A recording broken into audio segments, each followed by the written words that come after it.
Eu posso dizer que o meu pai me inspirava muito. Meu pai, apesar de não ter praticamente nenhuma formação, meu pai construiu a empresa, ele tinha uma marmoraria. Meu pai morreu quando eu tinha 18 anos. E quando eu decidi fazer colegial, a minha mãe falou, mas pra que você vai fazer isso? Vai estudar à noite. Eu demorei pra ter filho, fui ter com 39, né, meu filho, porque eu entendia que pra eu crescer, eu não podia ter filho. Eu brinco, fui pedreiro, fui eletricista, diabo, eu sempre fiz tudo. Eu xereto muito na minha casa, questão de manutenção. Lá o pessoal me chama de MacGyver. E aos finais de semana, minha mãe deixava naquela época eu passar o dia inteiro na Praça da República vendendo cocada na barraquinha. Então, fui algumas vezes. Ele tinha um chefe antes de mim. Ele respondia para uma pessoa que respondia para mim. Ele se colocou contra. E eu fiquei possesso.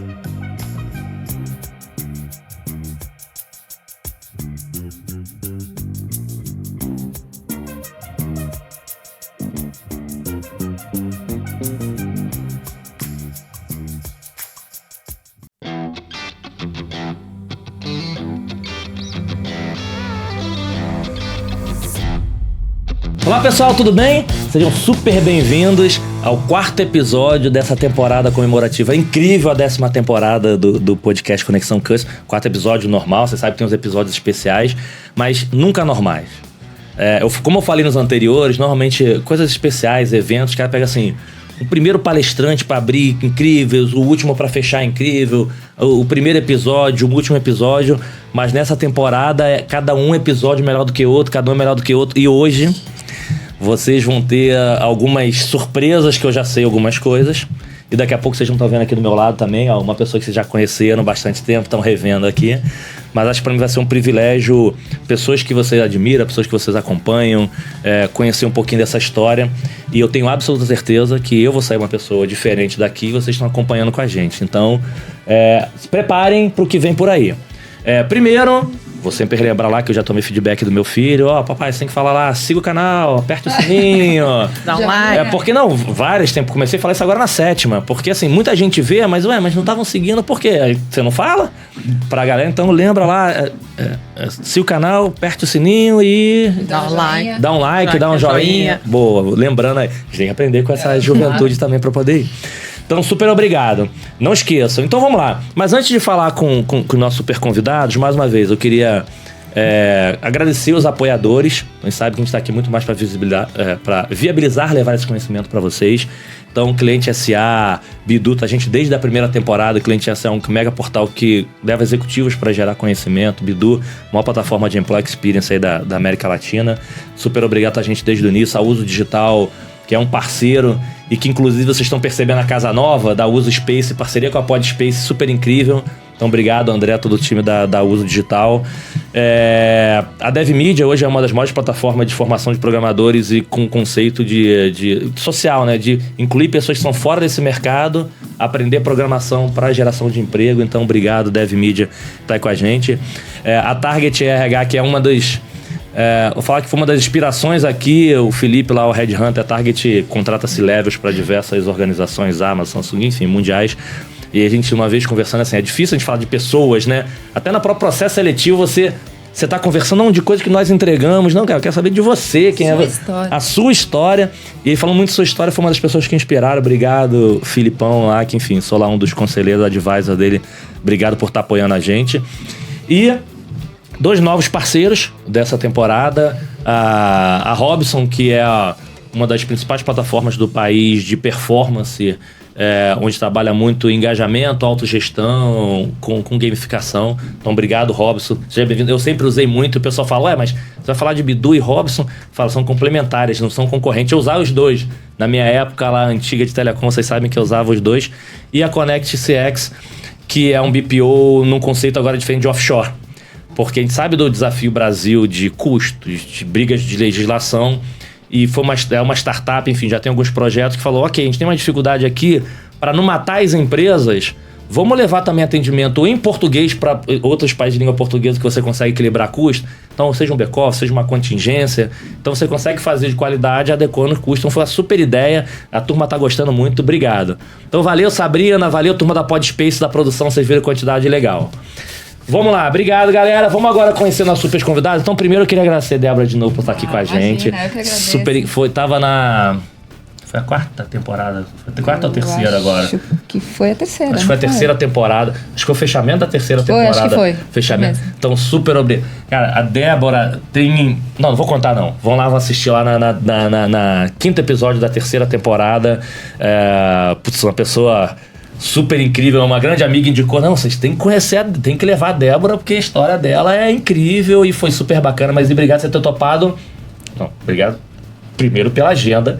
Porque a gente conseguia a agenda dessa fera, a gente já tentou algumas vezes, e será que dá? Falei, vamos! Imagina. Não dá, vamos. Conseguimos a agenda super bacana. Então, obrigado por você ter topado aqui de novo com a gente. Imagina, obrigada pelo convite. Muito bom. Muito bom estar aqui. Foi muito gostoso no podcast. Agora eu vou me vingar. Porque... Não, mas brincadeira. A gente tem uma...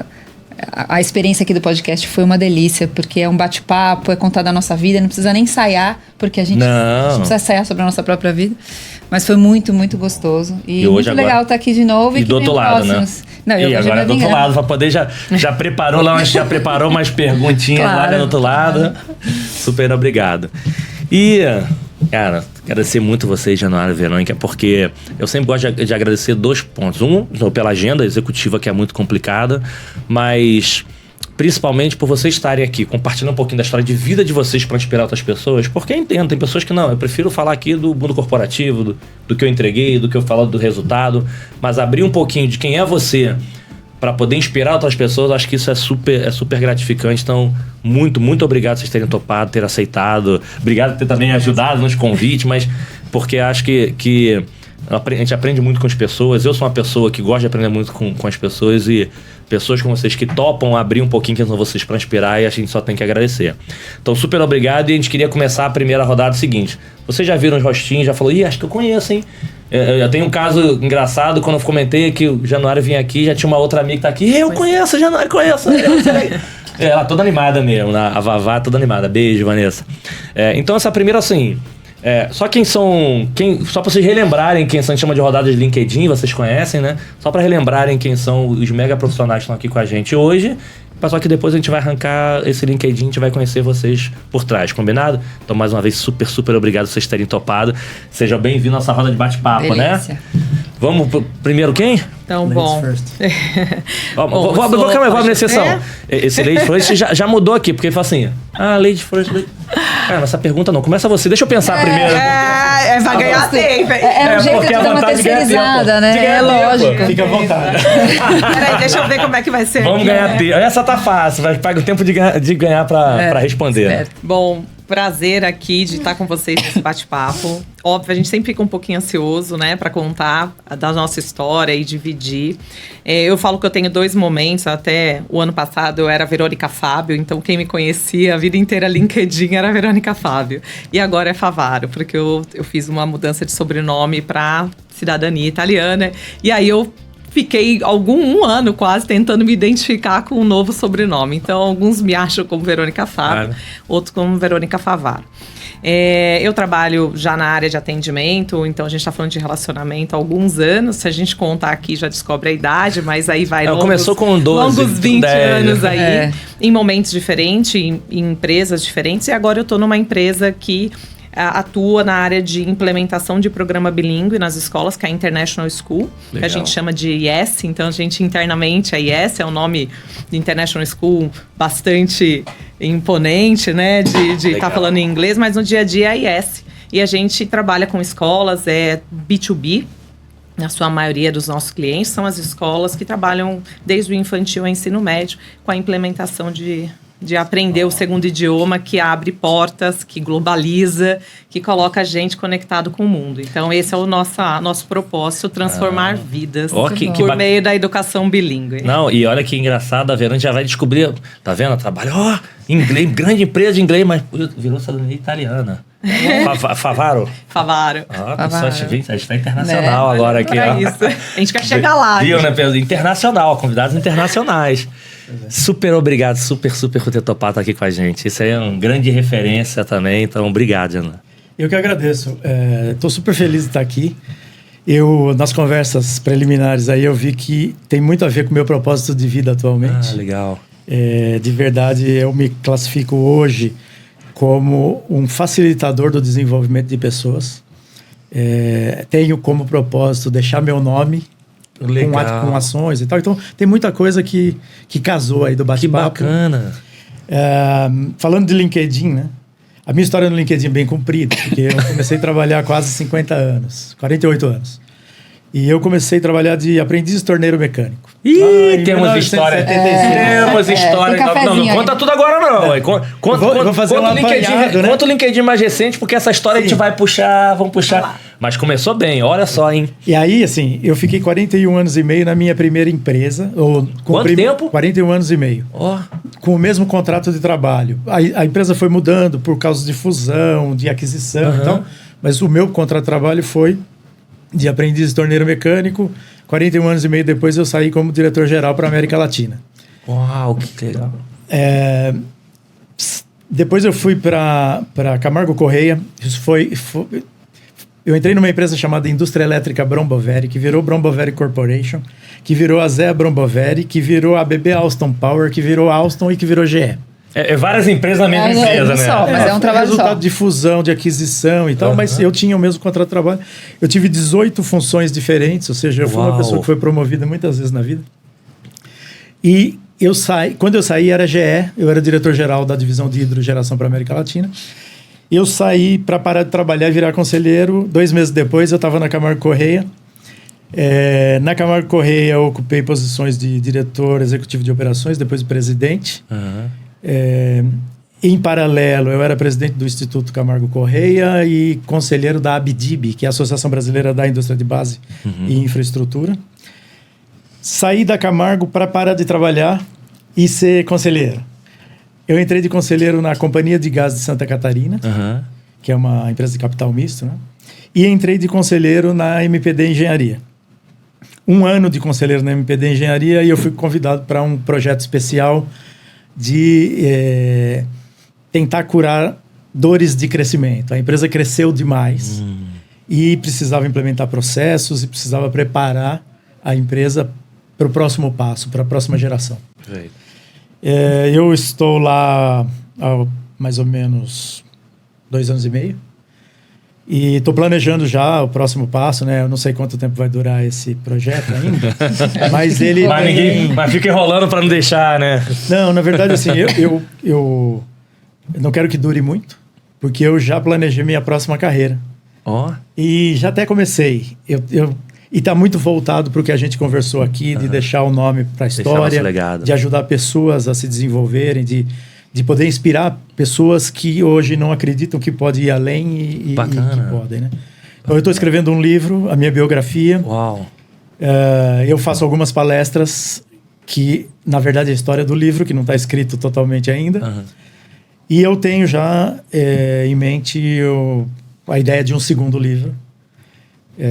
Que é projeto para anos, que né? Incrível. E eu digo uma nova carreira porque são coisas que eu não sei fazer, estou aprendendo, estou me desenvolvendo e é algo que não é para ganhar dinheiro. Se ganhar dinheiro tudo bem, mas é algo para escrever o nome na história, para que os meus filhos possam ter mais orgulho de mim, para que pessoas possam se inspirar e crescer e usar isso para que o mundo seja um pouco melhor, né? Acho que cada um de nós tem que fazer um pouquinho para transformar o mundo melhor. Perfeito. E eu acho que o meu jeito de fazer isso é contando a minha história. Eternizar a história. Inspirando e tal. É muito legal, eu te falei. Não, e o bom de você entrar nesse novo mundo, na nova carreira, que aquele friozinho na mão. Você conhece tudo, mas vou para um mundo que não é seu, de escritor, zero, você né? Começa do zero. Será que eu tô fazendo certo? Aqui, todos aqueles aprendizados de novo. Zona de conforto já era, né? Demais, Dina. Então vamos lá. Faça a primeira ou você quer fazer a primeira? Não, manda você primeiro. A primeira? Então, assim, mas antes da primeira, como vocês costumam ser chamados fora do mundo corporativo? Fora do mundo corporativo, tem apelido, tem alguma forma que vocês costumam ser chamados, tem algo inusitado? Normalmente, porque assim, a gente fala de pessoas, as pessoas normalmente fora do mundo corporativo, as pessoas chamam de outro. Que aí, quando te chamam, você fala assim, isso deve ser um amigo, isso deve ser alguém da... Ou aqueles que tem isso aqui, não, isso aqui deve ser amigo da escola, né? Tem um outro. Tem. Eu sou chamado no mundo, não no mundo corporativo, porque também no mundo corporativo, mas todo mundo me chama de Janu. Janu. Exceto minha família, que me chama de Jan. Da minha família, o pessoal me chama de Jan. Mas no mundo, e aí no mundo mesmo, porque no mundo corporativo eu tive a oportunidade de viajar muito, de trabalhar com outras unidades de empresas no mundo, e eu sempre fui conhecido por Janu. Ó, boa, Janu é... Não, e eu falo que Janu é pessoal assim... Se for nome e sobrenome, então, tem alguma coisa... Se chamar pelo nome e sobrenome... Eu lembro que o dia que o Januário entrou na MP dele, ele falou assim, eu quero deixar só uma coisa bem clara, eu chamo Januário e não é Juarez. Tinha porque só muita gente, bem claro.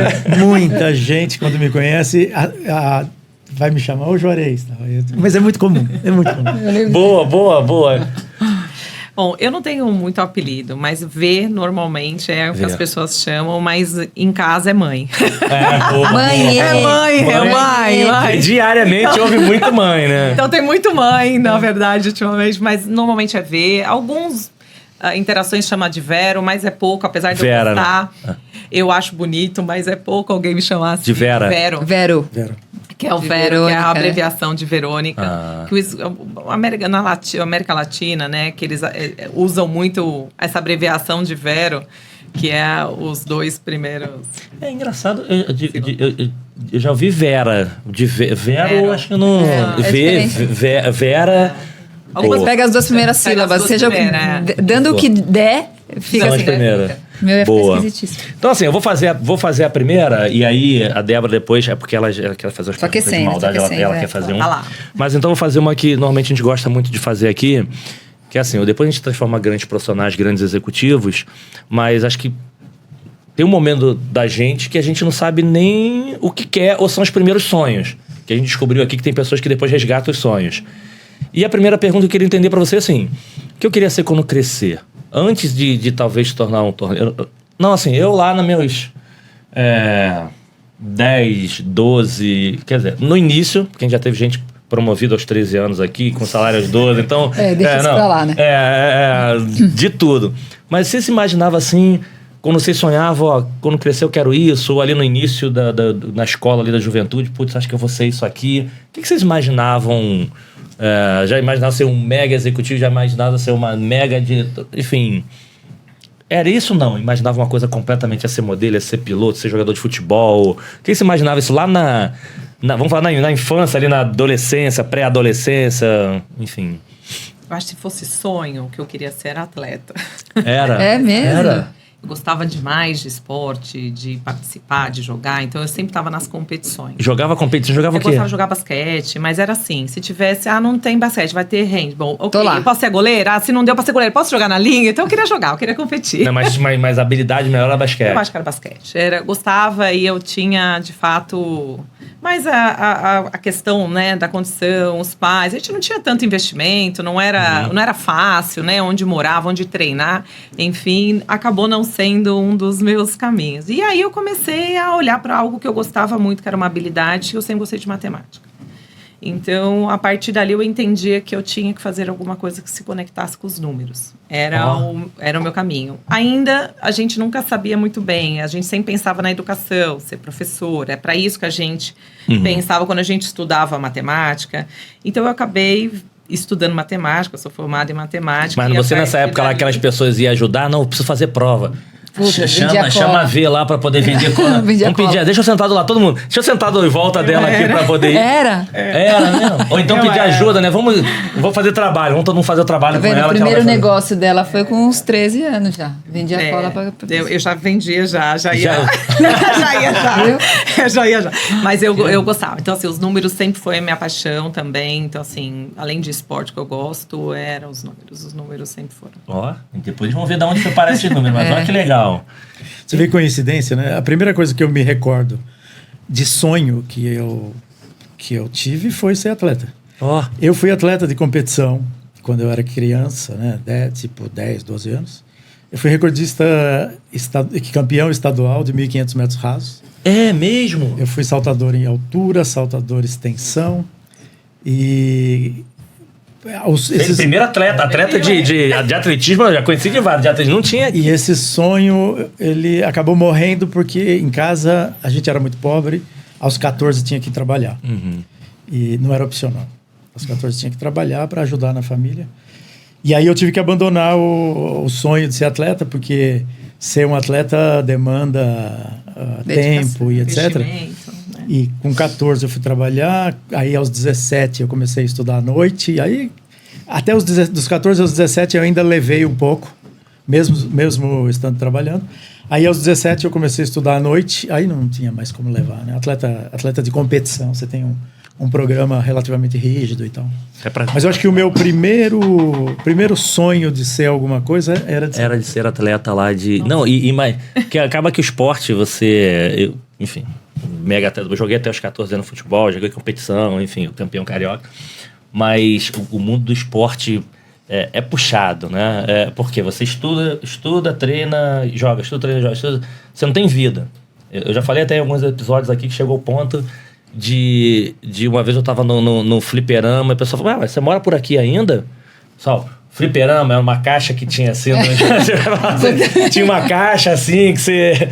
Sabe esse videogame que você jogava lá, que você tinha que botar fichinha e não tinha pra você ficar... Mas era... E aí foi uma decisão que assim... Cara, não dá, assim, beleza, você sabe, mas você não vai ser um mega star para isso, mas o que você falou é verdade, precisa de um esforço muito grande, né, para você poder jogar isso.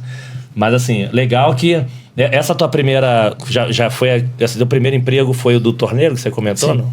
Sim. Boa, então a gente vai explorar esses inícios um pouquinho, mas manda aí. A gente já viu que o sonho era temos dois... não, calma aí. São 2 atletas, mas continuam jogando hoje em dia, ou continuam correndo hoje em dia, nem que seja faço outro tipo de esporte, mas sim. Qual agora? Eu gosto de pedalar, gosto de correr, faço musculação e gosto de pedalar mountain bike. Mas agora... Eu corro até hoje. Mas corre mais exercício, mas de vez em quando dá uns estica pra poder ver se tá com uma velocidade. Eu sou competitivo por natureza, então... Tô caminhando no calçadão do Chico Real pra passar passa alguém... Não. Hoje, assim, eu já fui muito mais atleta, até os 50 e poucos. E hoje eu boto alguns desafios assim, olha, eu vou correr 10 km abaixo de 60 minutos, essas coisas. Só para me manter desafiado ali, ativo. Então. Mas, boa. Mas já aconteceu alguma vez dessa de você estar fazendo alguma caminhada, alguma corridinha, alguém passar mais rápido que você? Não, deixa eu dar uma acelerada, ver se consigo passar. Já. Não tem como. Não tem como. Não, uma vez estava conversando com o Roma. Não sei se você conhece o Roma Dimikiewicz, que ele é da Mutante, fundador, um grande amigo. Eu fui ver ele corre na Fórmula Porsche. Mas eu lembro que ele sempre foi, assim, competitivo. No início, ele falou, não, Wellington, eu cometi uns erros que no início já teve situações que eu fui ultrapassado, eu fiquei tão...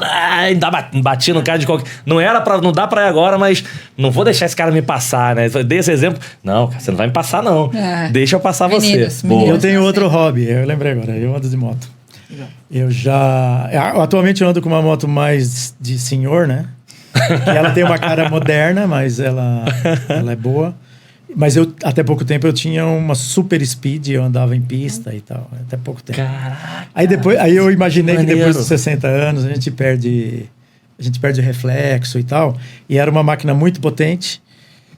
Qualquer errinho é o último. Aí eu vendi, faz um ano e pouco eu vendi. Mas era um hobby, uma coisa que eu... Mas corria, velocidade, não era eu não participava de competição, mas eu fazia tracking day e tal, em pista. Cara, é curso de piloto, né? Eu fiz curso de pilotagem, tudo. Né? Porque esse tipo de coisa séria, né? Precisa, senão, você falou, um errinho, tchau. O último. Boa. Eu gosto de E aí, manda uma aí. Ô, Vê, deixa eu te perguntar, eu sempre tenho essa curiosidade, assim, você falou que, enfim, você teve seu sonho, a gente tem esses sonhos malucos, eu contei no podcast que meu sonho era ser patinadora do supermercado. Queria muito. Porque eu achava o máximo aquelas mulheres. Era mesmo. Mas enfim. Como que foi assim seu começo? Por exemplo, você falou, eu fui fazer faculdade de matemática. Eu sempre tenho essa curiosidade. O primeiro emprego, sabe? Como que foi? Como que você arrumou? Porque cada história incrível. Eu falei assim, não, mas eu conheci fulano de tal. Que me tropecei e não sei o quê. Comecei a trabalhar com isso, mas eu detestava isso. Na verdade, eu queria para aquilo. Como foi, assim? Eu vou falar tentar resumir aqui, assim, eu sempre fui muito curiosa. Então, eu tinha uma vizinha que vendia cocada, ela fazia cocada e vendia cocada na Praça da República. Então, os finais de semana, ela fazia isso. E eu falava, preciso ganhar dinheiro, quero comprar minhas coisinhas. Então, com 13 anos, eu ajudava a cortar a cocada dela, muitas vezes embalar. E aos finais de semana, minha mãe deixava, naquela época, eu passar o dia inteiro na Praça da República, vendendo cocada na barraquinha. Então, fui algumas vezes fazendo isso e passava o dia inteiro vendendo cocada. Com a vizinha que vinha, né? Enfim, né? Hoje a gente não deixaria, eu acho, nossos filhos fazerem isso. Felizmente. Mas naquela época... Não deixaria preocupação com os locais, né? Nem pelo... Locais, mas naquela época era isso. Então eu fiquei fazendo essas coisas, assim, muito novinha. O meu primeiro emprego, eu tinha 17 anos, numa loja que vendia tudo que era para costura... para fazer, né? Armarinho, vendia um pouco aqueles que muito de bairro, porque eu morava no bairro, então ele tinha essas coisas, e eu falei, vou trabalhar, porque eu já com 17 eu entrei na faculdade, eu entrei muito nova, né?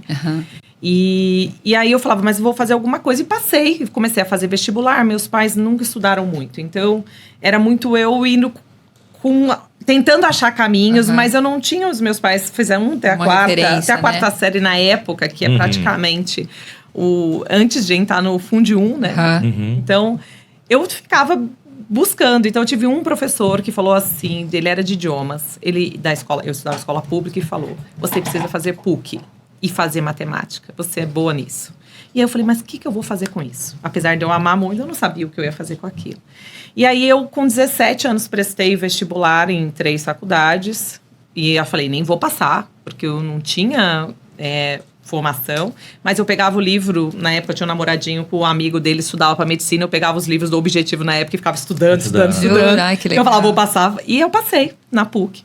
Entrei na PUC com 17 anos. Nossa. Não podia nem trabalhar. E fui estudar de dia. Meu pai falava, você não vai estudar à noite, você vai estudar o primeiro ano pela manhã. Mas quando chegou em setembro, uma amiga falava, achei um lugar para arrumar um emprego. Eu falei, como assim? Aí ela falou, vou indicar, vamos lá. E eu fui fazer, era um trabalho de 4 horas para fazer atendimento, inclusive. É uma empresa que, na época, ela fechou, né? Ela era do Papatudo. Alguém lembra do Papatudo? Eu lembro! Ele era um grupo e eles tinham algumas empresas nesse grupo. E eles tinham um atendimento que vendia algumas coisas. E eu fui e fiz essa entrevista. Naquele dia, essa minha amiga não passou e eu passei. E eu faltava 2 dias para eu fazer 18 anos. E ele ainda falou, não posso te contratar. E eu olhei e falei, eu volto depois de amanhã. Eu falei para ele, em 2 dias eu faço 18, você pode? E ele falou, então tá bom, vou te contratar. Ah, que legal. Essa foi a única vez que eu trabalhei no meu aniversário, que eu faço dia 7 de setembro. E neste dia eu tinha uma escala. E no 7 de setembro, vai no seu aniversário e no feriado de 7 de setembro. Então foi assim que eu comecei. Estudava, fazia 4 horas de atendimento naquela época e estudava de manhã, até que eu, comecei a minha vida aí na empresa, mudando, virando trainee, essas coisas que começam. Mas tem uma sacada legal. A sua pergunta foi boa porque tem muito tema de atitude, né? Tem pessoas... É por isso que é a minha dúvida. Porque o primeiro, não é óbvio que você coloca em algum lugar, alguém, preciso dessa pessoa, então eu vou chamar. Porque você não tem experiência de nada, você não sabe fazer nada, você não sabe nem o que você quer, né?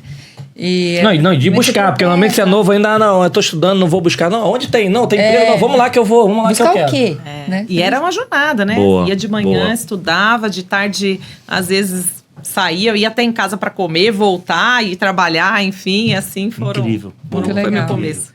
E aí, manda uma pro Janu também. O dele eu acho que eu conheço um pouquinho da história. Então faz uma boa, tenta buscar uma lá que ninguém conhece. Não, acho que é legal, até mesmo ou que conhece, né? Mas ele conta uma história Conta, Janu, um pouquinho do seu primeiro trabalho, como é que foi. É legal isso também. Como você começou? Como foi o primeiro... Como eu falei, eu nasci numa família muito pobre, né? Eu sempre falo que o meu V0 foi negativo, né? Porque ser pobre não é um problema. Mas eu tive uma infância muito pobre e muito complicada, de violência. Meu pai era alcoólatra e tal. E assim, quando eu falo que era pobre, é do tipo chão batido, deitado na cama, vendo as estrelas pelos buracos do teto. Quando chovia, aí era um desespero e tal, né? Então, é pobre desse nível, né? De não ter banheiro e tal. E em casa, era assim, deu 14 anos, você vai ter que trabalhar, né? E... próximo onde eu morava num bairro muito pobre, que é desse jeito até hoje, num município chamado Carapicuíba, aqui na periferia de São Paulo. Mas não no centro de Carapicuíba, era num lugar bem afastado do centro, né? E ali na época tinha uma fiação, uma empresa de fios, de fabricar fios. Né? Hoje não tem mais, que foram todas para a China, né? É vendo. E ali da minha família, todo mundo com 14 anos entrava na fiação. E eu fui a única exceção. Porque eu tenho um irmão bem mais velho que ele estava trabalhando numa empresa em Osasco e ele descobriu que ia ter oportunidades para jovens aprender a profissão, né? E aí ele me indicou, eu fui lá, teve um teste, eu passei. E aí eu escolhi, mas assim, você tinha várias profissões, eu não sabia o que era nenhuma. Vamos escolher uma. E aí eu escolhi torneiro mecânico, mas não porque eu quisesse. Nem sabia o nome. Legal. Porque eu não sabia o que era nenhuma, tinha que escolher uma, foi essa. Poderia ter escolhido outra também. Então foi assim. E aí, disso, eu acho que a minha carreira, durante muito tempo, ela foi não por escolha, mas por necessidade, né? Diferente de você, que entrou na faculdade aos 17, eu fui fazer colegial aos 17. Né? Meu filho entrou na faculdade aos 17 e se formou aos 22. Eu entrei no colegial com 17 e saí com 21, que era colégio técnico na época. Né? E eu entrei na faculdade... Aliás, quando eu fui fazer colegial, a minha mãe brigou comigo. Minha mãe era analfabeta. E o meu pai já tinha morrido. O meu pai morreu quando eu tinha 18 anos. E quando eu decidi fazer colegial, a minha mãe falou, mas pra que você vai fazer isso? Vai estudar à noite. Você já tem uma profissão tão boa. Né? Você é bobo, né? E eu, por vontade própria, eu fui fazer colegial e tal. Aí logo depois minha mãe morreu também, eu fiquei sozinho. Então eu fui acabando sendo direcionado pela vida, mas nunca deixando a vida me levar. Perfeito. Né? Talvez a direção a vida me deu, mas eu sempre contribuí para conseguir. Então eu fiz vestibular muitas vezes. Eu brinco assim, eu era burro pra caramba, não conseguia passar. Então fiz muitas vezes vestibular. Eu entrei na faculdade com 23, me formei com 29. Quando eu me formei, a minha filha já tinha nascido. Ela estava com 20 dias na minha colação de grau. Tem foto né? Com ela. Um bebezinho desse tamanho assim. E imediatamente eu me matriculei numa pós-graduação e fazer inglês, porque eu trabalhava numa multinacional e eu não falava nem I love you, né? E como você pode ter uma carreira numa multinacional sem falar outro idioma? Perfeito. Então, eu entrava às 7 no trabalho, saía às 5, entrava no inglês 5:30, saía às 7, entrava na pós-graduação 7:30, saía às 11, né? Por isso que eu tive sorte. Baita sorte, né? Que incrível. Não, e fala algumas coisas e vou relembrando. Quando você fala, não tem esse negócio de deixa a vida me levar. E assim, eu já vejo gente brincando, eu sou igual Zeca Pagodinho, cara, não faça deixa a vida te levar, não faça isso. Mas é interessante porque são os temas de atitude que eu começo e vou em frente. E aí, dentro dessas minhas jornadas de ouvir muita gente, muita história, eu já ouvi muitas pessoas falando assim, não, porra, aqui tá super bem pra mim, mas como tá super bem? Você tá aqui embaixo ainda, tem um mundo aqui na frente, mas não, isso aqui tá bom pra mim. Já tá bom. Não, mas tem motivos de eu não consigo olhar o mundo, mas tem motivo de vive dentro de um contexto que isso aqui é muito bom. Zona de conforto. Porque de repente pela sua história de vida, porque acho que o exemplo foi legal que assim, não, estudar pra... Não, cara. Tem um mundo muito maior. E aí a minha pergunta pra vocês é assim, nessa fase inicial, que quando você dá o primeiro passo, que poderia, tô bem, onde vocês buscaram, ou como vocês imaginavam, o que inspirava vocês para assim, eu não quero parar aqui. Eu não estou no meu primeiro passo, eu não estou no... sei lá, eu não atingi onde eu queria. Na verdade, eu estou dando só o primeiro passo. Porque... Normalmente você, com a experiência maior, é mais fácil você analisar possibilidades. E dependendo... Hoje você tem mais informações do que tinha antigamente. Então, você tomar uma decisão de eu não quero parar aqui... há um pouco tempo atrás, tá? Eles são novos, começaram muito cedo. Pouco tempo atrás. É bem diferente de hoje, que você consegue buscar informações muito rápida. Então, assim, já estou aqui, já estou no meu trabalho, estou fazendo uma coisa que eu gosto, ou aqui estou recebendo... Ah, mas por que eu quero... não quero parar por aqui, eu quero seguir. O que motivava vocês nesse momento que não tinha tantos conhecimentos como as pessoas têm agora? Eu acho importante essa fala dele, que quando a gente não tem o impossível, né? Quando a gente, às vezes, não tem todos os recursos, a gente busca os recursos. Então, eu tenho essa sensação de que, assim, para mim não tinha não. né? Eu posso não saber, mas não existe não para mim. Eu vou dar um jeito de aprender, de chegar lá, vou construir um caminho. Então, essa inquietude eu sempre tive. É o que fazia eu estar buscando. Porque se a gente olhar para o meio, que às vezes a gente vive, a gente não busca isso, a gente se acomoda. Porque às vezes você não, na sua família não tem esses recursos, né? E aí depende muito daquela, de fato, do seu interesse em buscar. Tá de dentro para fora. Eu falo motivacional nunca é de fora para dentro, é de dentro para fora. Então eu sempre busco essa vontade de viver, gosto de viver, gosto de aprender, conhecer, buscar. Se eu não sei, vou aprender. E vai ser difícil, vai. E ok, vamos lá, vamos enfrentar a vida como ela é. Então eu acho que a vida ela foi feita, esse é o prazo. Esse inicial lá dos primeiros trabalhos estava acontecendo muito, não dá pra parar aqui. Não dá pra parar. E assim, o que você vai conseguindo no começo é falar o que eu não quero. Porque às vezes você não consegue definir exatamente o que você quer. Eu não tinha lá num plano que eu ia ser uma executiva. Mas eu sabia que eu comecei a estudar matemática, eu posso ser professora. Esse é o meu caminho. O próximo passo, né? Esse era o meu caminho. Eu falava, mas eu preciso ganhar dinheiro para pagar a faculdade. E aí eu falei, eu preciso trabalhar. Então depois que eu pagar a faculdade e conseguir entender, eu vou ver qual é o caminho que eu sigo. Eu vou ser professora. Aí chegou um momento que eu falei, mas não é esse. Professora, neste momento não. Eu quero continuar aqui.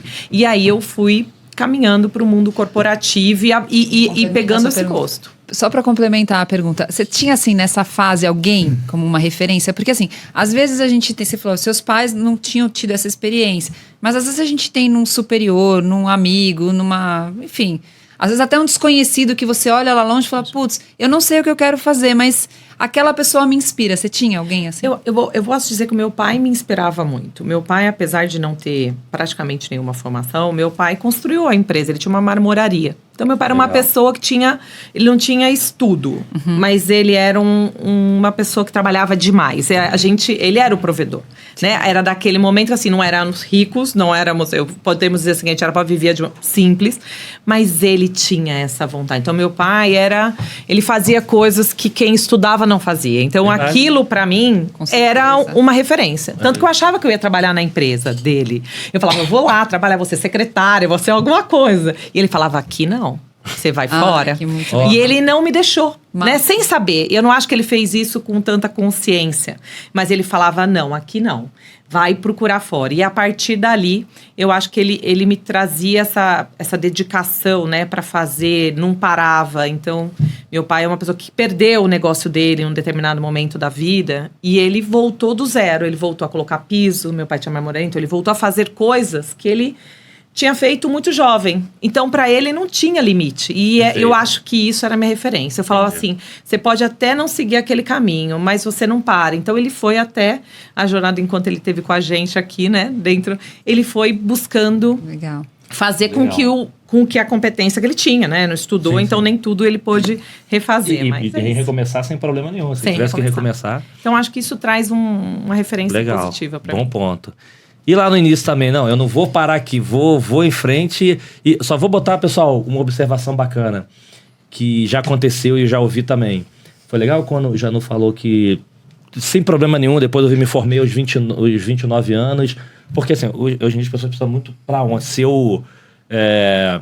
não, eu preciso acertar agora a minha faculdade que eu escolha. Né? Não, o que eu quero ser? Qual a faculdade? Não, qual é melhor que não sei o quê? Você pode estudar, se não for aquilo, você... Não, você vai para outra, não tem...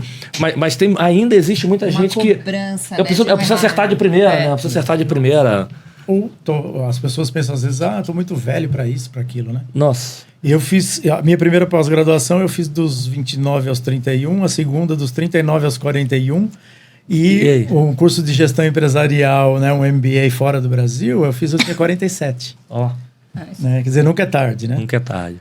Mas, assim... E desse início lá, enfim... Eu vou começar pela pergunta da Débora, né? Eu não tive nenhuma inspiração. Lá no começo, na verdade, não sabia nem o que estava fazendo. Era a necessidade pura. Né? Eu acho que, em função da infância difícil que eu tive, assim, eu cresci com síndrome de vira-lata, né? A gente tinha muita vergonha do que acontecia em casa e tal. Era difícil sair na rua, encarar os vizinhos e tal, né? Eu acho que, no fundo, eu queria ser melhor do que aquilo. Né? Queria fazer alguma coisa diferente para ser melhor. E eu acho que cada um de nós nasce com determinados dons, né? E eu nasci curioso e inconformado, né? Então eu nunca me conformei, nem me conformo com as coisas. Eu vejo alguma coisa que não está boa, eu tento arrumar. E quando eu fui ser torneiro mecânico, eu não fui ser um torneiro mecânico. Eu fui ser o melhor. E quando eu mudei de função novamente, eu era o melhor. E sempre foi assim, né? Como me desenvolver, como fazer melhor. Se eu fazia, como torneiro mecânico, fazia uma peça hoje de um jeito, amanhã eu fazia de outro, para ser mais rápido e tal. Perfeito. Então, acho que eu tinha em mim uma semente inconsciente, né? Só assim, engenheiro de obra pronta, né? Tô olhando para trás e estou analisando como foi. Mas eu não tinha noção e eu também não tinha ninguém que me inspirasse. Você falou que às vezes tem pessoas que deixam a vida levar e tal. Eu acho que todo mundo quer ser melhor, querer ser melhor. Todo mundo quer ganhar mais, né? Agora, não são muitas as pessoas que estão dispostas a enfrentar o que precisa para ir além. Perfeito. O futuro melhor, ele depende de um sacrifício no presente. Então, eu podia sair do meu trabalho às 5 da tarde e tomar uma cerveja no boteco e jogar bola e tal. Eu ia para a faculdade. Tem um custo, né? Sim. Então, o futuro melhor sempre tem um custo no presente. Perfeito. E a vida é feita de escolhas. Às vezes, as pessoas não escolhem a coisa certa, ou às vezes as pessoas usam a falta de escolha como desculpa para não fazer. Né? E até assim, isso é um pouco o tema do meu livro, né? Que é uma biografia, mas a minha biografia não com o sentido de contar a minha história, mas com o sentido de mostrar que o esforço e as escolhas pode transformar a vida de uma pessoa. Perfeito. Né? Perfeito. Porque qualquer um pode. Eu não sou um cara super inteligente, mas eu sou esforçado, né? Eu sou curioso. Assim, eu não tenho limite até hoje, que talvez eu não precisasse, mas eu estudo pra caramba. Eu leio direto. Nunca não tô vendo alguma coisa, não tô lendo um livro e tal. E eu acho que isso é uma característica de pessoas que conseguem ir além, né? E por isso eu quero botar tudo no meu livro.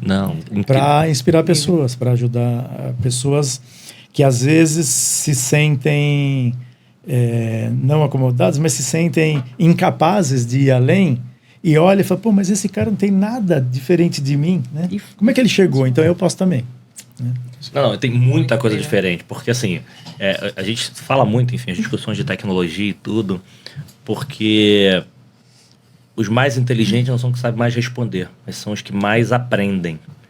Por quê? Porque como o mundo é tão rápido, o que você sabe hoje, você não vai saber amanhã. Então, atualmente, a sua história é tão atual, porque a gente está falando de chat. Eu falei, gente, o problema não é tecnologia, o problema é que as pessoas não sabem fazer a pergunta. É isso aí. Se você não sabe isso fazer. Não vai mudar. Se você não sabe perguntar, se você não é curioso e você não está querendo evoluir, você não. Por que é tão inteligente? Quer dizer que eu estava lá na frente, mas eu estou na frente da grande maioria que não está nem afim de andar, que não está afim, não é curioso, não buscar informação. E tem um ponto importante que os reis das desculpas. Não, eu não sou uma pessoa que gosta muito de ler. Ok, a quantidade de informação hoje, de áudio, visual, de informação. Sim. Então, o tema de curiosidade, de aprendizado, e você falou uma frase importante que não adianta eu querer ser promovido. Eu tenho que querer estar preparado para ser promovido. Acho que quem falou... Não, acho que foi o Bernardinho. Acho que foi o Bernardinho. Se não foi, desculpa o crédito, que eu vi uma frase que as pessoas querem muito vencer. Só que a vontade de se preparar para vencer tem que ser muito maior do que vencer. A vontade de querer ser promovido, chegar, tem que ser muito maior do que não. Eu quero ser promovido. Todo mundo quer ser promovido, todo mundo quer ter o dinheiro, todo mundo quer ficar lá. Mas a vontade para você poder abrir mão e fazer escolhas e não se martiriza. Porque lá na frente... Você tá abrindo a mão agora porque tem aquelas pessoas, eu não acompanho a família, não tô... Família, óbvio que a gente não tá... Exceções, o cara não quer saber de vida, mas aqui você tá abrindo mão de um teu tempo porque ali na frente você vai estar preparado muito maior. E acho que um exemplo, acho que é legal daqui, como eu falo que eu sempre saio melhor, eu sempre escuto coisas diferentes, que foi a primeira vez, acho que foi a primeira vez que a pessoa assim, é normal, cara, não teve inspiração. Deu um exemplo assim, tive uma boa inspiração e que o pai foi e recomeçou e por ele nem pensar, não trabalha comigo. Se fosse, não trabalha comigo que eu quero a carreira de você. Não, indignado. Não quero trabalho. Não, eu não tive nenhuma inspiração. Ok, era curioso e, pessoal, tá tudo bem. A questão são as atitudes, são as suas escolhas, né? Acho que é super bacana. Difícil, né? Que é muito mais difícil você não se embasar em nada e ir seguindo. Manda mais uma, já emenda mais uma aí, ó. Não, posso contar uma coisa que eu ia te perguntar, que eu sei, mas que eu acho que é muito bacana? Vocês falaram muito de legado, né? De deixar legado, e eu acho que é muito importante. A gente, quando fala de legado, a primeira coisa que a gente pensa são nos nossos filhos, né? Sim. E a gente pensa na condição financeira, o que você consegue dar de educação para os seus filhos, como que você consegue preparar eles para a vida, para, se for tomar tombo, que tomem tombos diferentes do que você tomou e assim por diante. Mas eu acho que todos nós, como executivos, como ser humano mais ainda, mas como executivo no quesito prático, a gente tem uma responsabilidade como exemplo, seja no quesito ético, no quesito técnico, o que quer que seja, verdade, de deixar um legado. Isso é legal. E eu vou contar uma coisa do Januário. Ele tem um trabalho lá no MPD, e eu tenho sorte de participar também, que ele faz um trabalho de mentoria, né? E eu me lembro, quando ele me contou isso, e ele falando agora que ele não teve inspiração, também não sabia, mas que basicamente ele criou um programa lá, tem até nome, né, já no programa e tal, não tem? Tem o nome do programa de mentoria, tem lá uma marca e tal. E ele ajuda os jovens executivos a não tomar o mesmo tombo que ele tomou.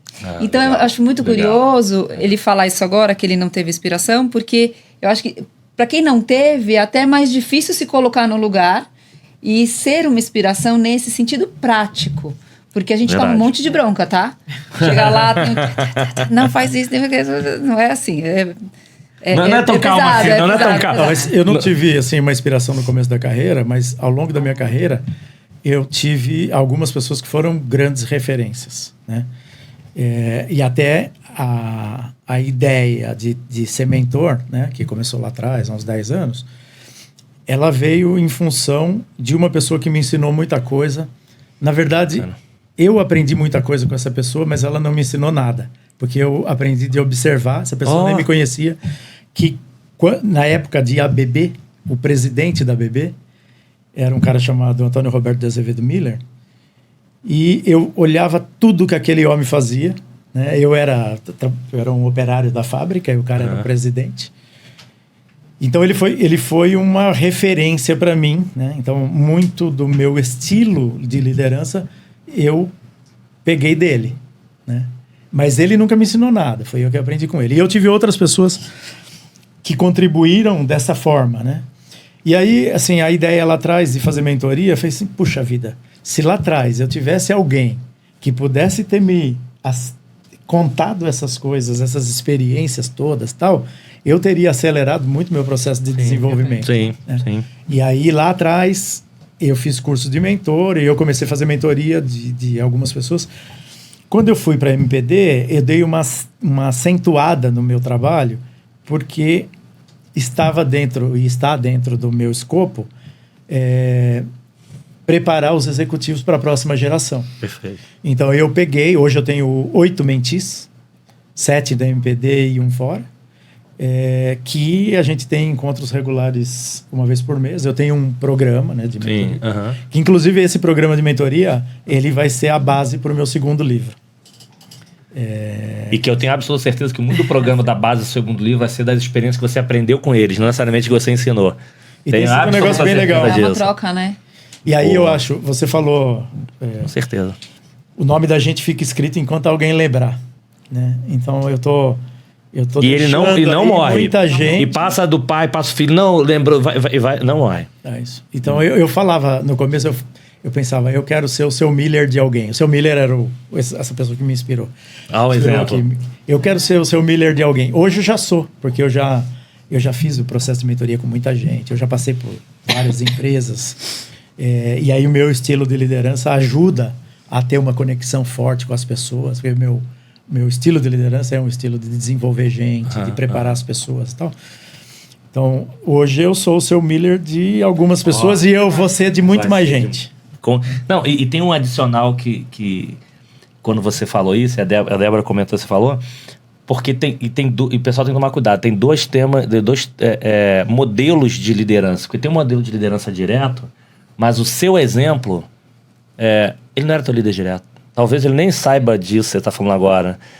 Porque assim, então tem que ter muito cuidado com o que você faz, que você impacta pessoas e não são as pessoas que estão diretamente ligadas a você. Nem para cima, nem para lá. São pessoas que você nem conhece, mas que você pode transformar a vida de pessoas com as suas atitudes e seus atos. Esse foi um ótimo exemplo prático de uma pessoa que marcou, que talvez, não sei se você chegou a conhecer ou interagiu junto com ele depois, mas naquele momento de transformação, você não estava com um relacionamento dele direto, ele trabalhava lá, mas não é assim, não é porque ele era o seu presidente, era por causa das atitudes que ele tomava sobre isso. Então, tem uma história interessante, que eu muitas décadas depois, eu sempre corro lá no Parque Vila Lobos. E uma vez eu estava correndo, eu vi o seu Miller, ele estava velhinho, ele tinha uns 80 e poucos anos, ele já morreu. E aí eu falei, não, eu vou falar com ele. Aí eu encostei do lado dele, aí falei, seu Miller, olha, o senhor não me conhece, mas eu trabalhava na ABB quando o senhor era presidente. Queria dizer pro senhor que o senhor me inspirou muito, eu aprendi muito e tal. Aí ele olhou para mim e falou, meu filho, o que você faz hoje? Eu falei, eu sou diretor-geral da Alstom na América Latina, né? Graças a muita coisa que eu aprendi com o senhor e tal.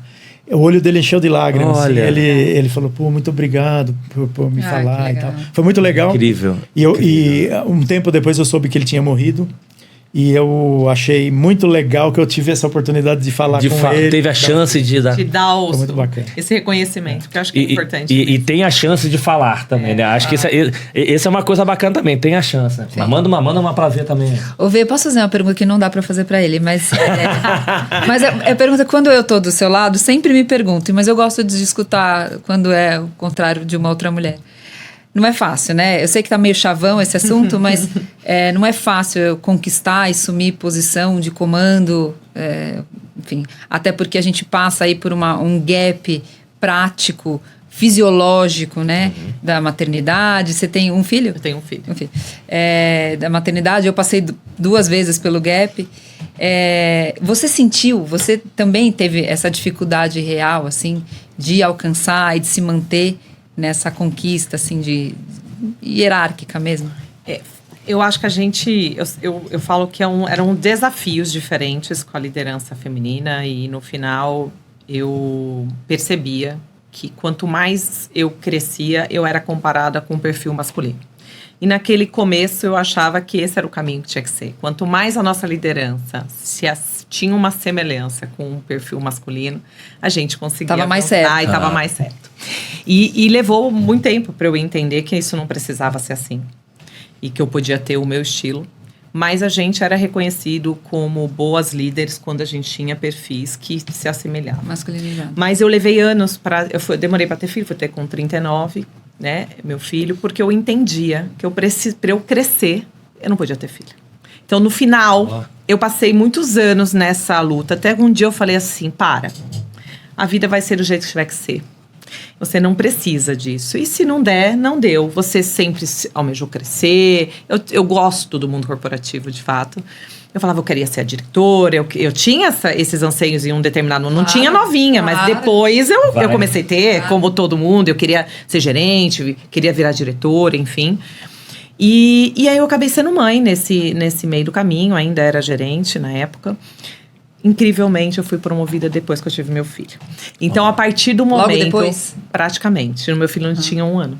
Então, assim, na verdade, eu acho que a gente fica colocando muitos senões, achando que não dá, que você não vai conseguir se tiver. E o momento que eu entendi que não precisava disso, a vida se encarregou de fazer o que tinha que fazer. Né? Então, eu acho que esse é um cenário importante para as mulheres que ficam com esse... Às vezes esse dilema, né? Essa preocupação de que não vai dar, que não pode sair de licença maternidade. Pode tudo. É que tem uma rede de apoio, né? Na verdade, assim, eu falo muito isso. As pessoas me perguntam muito. Eu tenho bastante mulher na área que eu atuo. E é sempre o mesmo pânico, né? Putz, mas agora você vai contratar ela mesmo? Ela vai engravidar daqui a pouco, né? Você sabe. Então, assim, é sempre o mesmo discurso. E é impressionante como a licença maternidade, na carreira da executiva, ela vira uma barreira perigosa, ela vira uma barreira, é isso mesmo. Não, pera, esse negócio de filho aí agora não dá. Por quê? Eu tô com uma oportunidade, se acontecer, eu vou derrapar e tal. E, infelizmente, ainda é real, né? Ainda você tá passando por uma idade fértil, que você tá ou com um filho muito pequeno, e você é vista que a produtividade aqui não vai ser boa. E se a gente não tem e não cria cada vez mais essa rede de apoio, como exemplo, porque acho que a gente tem... e aí você é um pouco radical nesse ponto. Nós, como mulheres, a gente tem dupla função, né? A gente tem que ser o exemplo no sentido executivo e produtividade, e assertividade, ética, o que é que seja, geral. E a gente tem que ser exemplo também para essa mulherada que está chegando, de que dá. Não precisa abrir mão do seu sonho de ser mãe, de ser esposa, de ter o regramento da família, porque querendo ou não, é fato que isso é bastante cultural, mas não precisa abrir mão disso, né? Não precisa. Então, dá. E dá pra fazer, você não tem essa coisa de perder produtividade. Eu acho que foi a época que eu trabalhei muito, eu viajava, inclusive, grávida, porque eu tinha operação fora de São Paulo. Então, assim, não para, né? Eu voltei, meu filho pequeno, podia estar doente, mas a gente dava jeito, trabalhava de casa, botava o computador, ficava ali, fazia aqui. No final, eu entendi que eu não parei nada. Eu consegui fazer até melhor em várias situações. Era isso que eu ia falar, porque você consegue, muitas vezes você tem umas preocupações, de novo, não é dizer que não tenha, existe, enfim, preconceito, tudo isso, mas você perdia um tempo, é como se você tivesse assim, eu tenho um tempo aqui que tem essa preocupação, que na hora que você liberou isso, você liberou inclusive espaço para você ser mais produtiva e com atitude, porque ainda existe, mas quando você para analisar o conceito de... Eu tive grandes mulheres líderes, chefes, enfim, tem que enumerar diversas aqui que eu aprendi bastante, mas não existe pessoas diferentes. E uma das melhores formas de você se formar um bom líder, uma boa mãe. Porque assim, você não separa, você cuida muito dos teus resultados, da tua educação, do teu desempenho, de não sei o quê, porque o que você faz com o teu filho... Você aprende também. Então, você traz um cuidado com N coisas que isso vai ajudar dentro da tua vida corporativa. Então, muitas vezes, acontece o preconceito do outro lado, fato, mas talvez essa própria preocupação das mulheres que eu sou mãe... Não, cara, eu vou ter um aprendizado da minha casa que eu vou levar. A gente teve o Garcia aqui, que é o CMO da Vera Internet, a gente estava comentando um exemplo, que normalmente quando a gente passa por líderes mulheres, pelo menos... automaticamente tende as pessoas ter mais facilidade com esse tipo de coisa. Talvez preconceito, quem nunca teve boas líderes pode ter outros. Que ele uma vez teve um processo seletivo contratar uma pessoa, gostou muito, contratou, depois entrevista a pessoa, você vai começar tal dia, a pessoa ligou, posso falar contigo? Não, ok. Não, eu queria te falar que eu tô grávida, coisa e tal. Não, ok. Não, beleza, entendi, mas tu já recebeu tua documentação, data? Não. Tá, mas não, eu tô querendo só... Não, eu entendi que você tá grávida, mas qual é o problema? Não. Mas tá tudo bem, né? Eu tô te ligando pra dizer que eu tô grávida. Você vai me contratar assim mesmo? Qual o problema de que você tá grávida? Porque alguma coisa de saúde, risco de de alguma... Poder trabalhar? Porque talvez... Gente, assim, nós somos um só. Nossa, óbvio que gerações, o mundo mudou, o aprendizado, as nossas culturas anteriormente veio evoluindo, não quer dizer que tá todo mundo, porque... pai provedor, não tem mais mudança, mas não só mais natural, porque esse tipo de diversidade real, não é... vai fazer com que o teu desempenho é muito melhor. Eu lembro, você conhece a Mira Garrido também, que faz o Smart Customer, mas ela me chamou para ser mediador de um painel, vamos falar de diversidade. O Miriam. É super... E ela, óbvio que ela tem todo um cuidado disso, mas não, como é que vocês estão pensando? Não, o nome é Diversidade Gera Negócio. Eu falei, opa... Já gostei do título. E quando foi conversar com uma pessoa que era uma superintendente de Itaú, o Banegas, cara, o papo a gente combinou assim, tipo assim, qual é a condução? Ótimo. O primeiro, pena que eu não lembro o nome dela, mas depois eu vou buscar. Primeira coisa, quando ela foi falar, gente, só pra gente poder seguir, fazer negócio, vou começar. Mulher negra, vida boa, família com dinheiro, vivi de uma família. Então, assim, vou quebrar os paradigmas de que, assim, pobrezinho. Vindo a família boa, tive muito mais do que muita gente por aí. Então já quebra logo isso, mas qual é o conceito disso?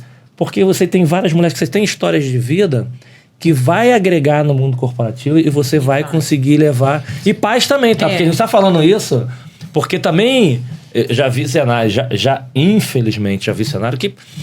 putz, pai solteiro, como é que é a pergunta? Quem fica com filho? Quem fica com filho? Essa pergunta acontece pra mulher. A gente gravou nessa... quem tá assistindo já viu no episódio, não sei se foi o episódio 1 do especial, a gente gravou agora recente, que teve um casal que... Foi o episódio, foi na semana passada, pessoal. Se não for, vocês já acabaram de assistir, hein? Que o casal foi pra uma vaga e os dois disputaram a mesma vaga. E os dois disputaram a mesma vaga e a recrutadora não sabia. Aí quando foi falar com ela, putz, se a mãe é pequenininho, mas vai ficar com quem? Será que vai ficar legal? Beleza. Foi entrevista com o pai. Pô, bacana, você tem um filho pequeno, pô, legal, você acompanha de perto. Só que não sabiam que era a mesma entrevistadora, tipo assim. Não, é impressionante. E a entrevistadora era mulher. Não, mas eu acho que isso existe. Eu falo assim, com o tempo, eu olho pra trás, talvez eu tivesse um outro olhar com relação a... Até porque se a gente não queria ter filho para não atrapalhar a nossa carreira, a gente também tinha esse olhar punitivo para as próprias mulheres. Verdade. Ele não é só pra gente, ele é pra outra. Então eu acho que a maturidade, as frustrações, o entendimento fez com que eu mudasse essa percepção. Hoje a maior parte do meu time é mulher. São mulheres na liderança. Não, né? Bacana. Então, assim, independente das escolhas, então tem mulher com filho, sem filho, homem com filho. E hoje os homens viram e falam assim, eu vou ter minha licença paternidade, vou ficar 20 dias. E aí eu brinco com ele, falei, eu não vou deixar, tem direito a ter esse direito. Então, assim, eu acho que é uma mudança muito positiva. Mas a gente tem que tirar esse preconceito de dentro. É isso. Porque a gente tinha uma disputa de que a gente tinha que ser iguais. Nós tínhamos que ser iguais. E a gente não precisa ser iguais. A gente tem habilidades, coisas diferentes, e a gente pode conquistar dentro de perfis diferentes, né? Então, eu acho que com o tempo isso vai ficando mais leve. Mas ainda assim, eu lembro muito bem antes de ser promovida, quando eu fui promovida depois do meu filho, a pergunta que a pessoa fez antes de me promover, perguntou se eu ia ter mais filhos. Então, assim, isso existia. E eu sei que a pergunta, ela estava por trás. Mas existe um problema real. Vamos um problema real. Sim. Poxa, aparece lá as meninas, tô grávida. Mas você faz uma conta, é matemática. Bom, 9 meses, 4 meses, pra quem eu vou passar as atribuições por 4 meses? Então, assim, é fato, é um problema. Mas aí que tá, como que você resolve esse problema, né? De apoio pra isso? Porque como é que 50% da humanidade vai passar por isso. E faz parte. A gente tem que aprender a viver e lidar com isso. Então, assim, acho que faz parte da realidade, mas a gente começa de dentro pra fora. Eu acho que eu tinha que tirar os meus preconceitos. Deixa eu mandar uma pro Janu agora aqui. Vou só dar um exemplo de uma empresa que você falou, a rede de apoio. Uma empresa, enfim, um BPO. Hoje não tem, pós-pandemia fechou. Como eles tinham um espaço bacana, eles dentro do espaço que era uma creche. Que as mães iam, trabalhavam, as crianças ficavam na creche, quando saía, pegavam, levavam. Só que era dentro da empresa a creche, isso foi muito legal. Como o Januário falou assim... Não, falei Januário, né? Falei Januário. Eu seria muito falei, não, falei... Quando o Januário fala... Gelou. Só que falei Januário. E assim, dentro dessa transformação que aconteceu na sua vida, e hoje é uma pessoa muito que gosta de desenvolver pessoas, e o próprio... de querer deixar um legado para transformar a vida de pessoas, e tá muito claro isso em você.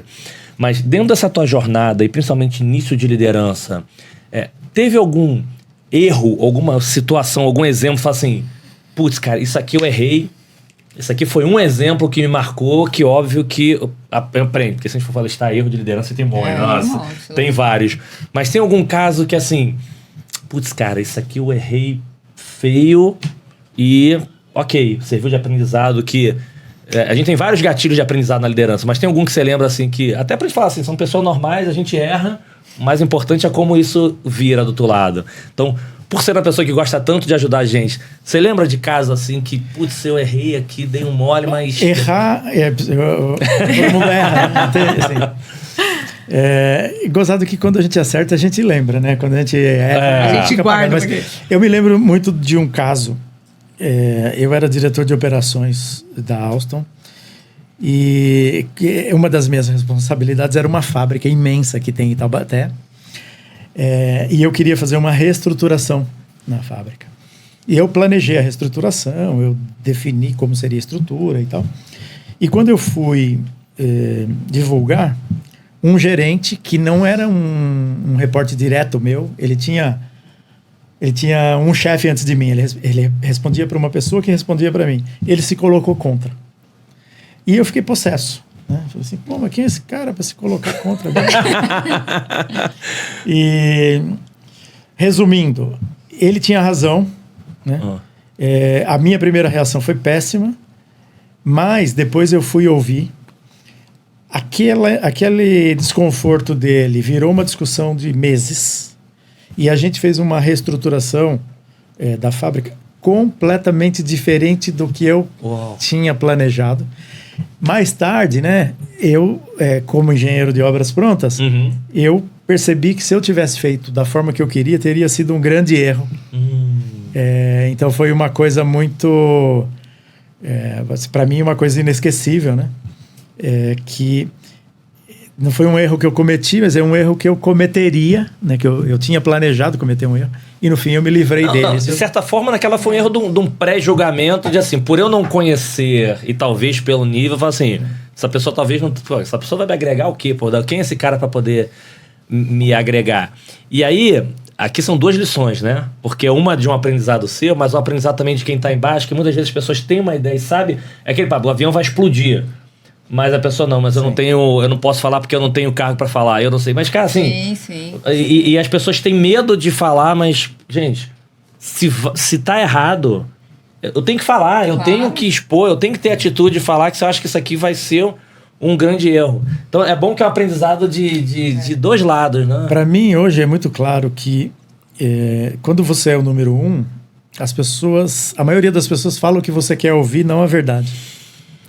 As pessoas não têm coragem de falar a verdade, ou poucas têm coragem de falar a verdade. E eu incentivo muito os meus mentis a sempre falarem a verdade.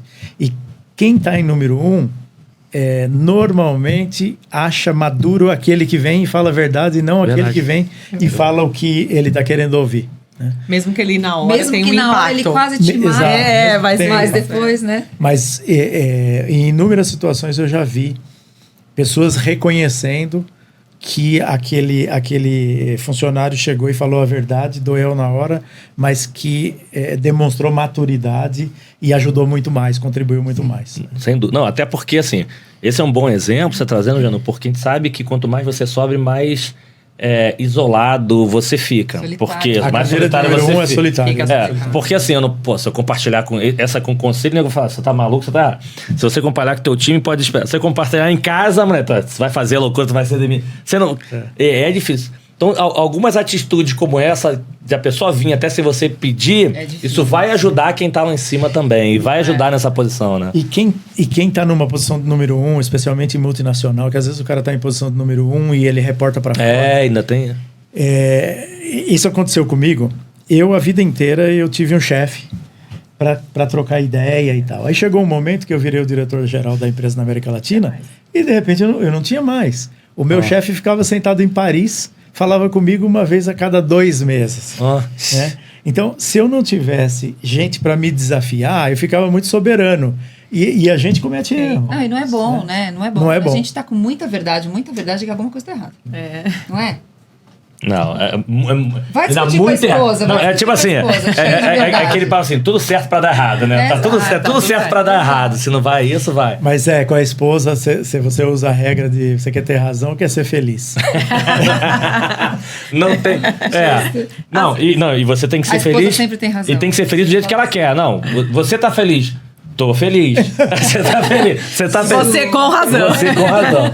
Manda outra coisa. Cara, falando que o papo passa rápido, eu fui olhar agora no tempo ali, já passou. Já estamos indo.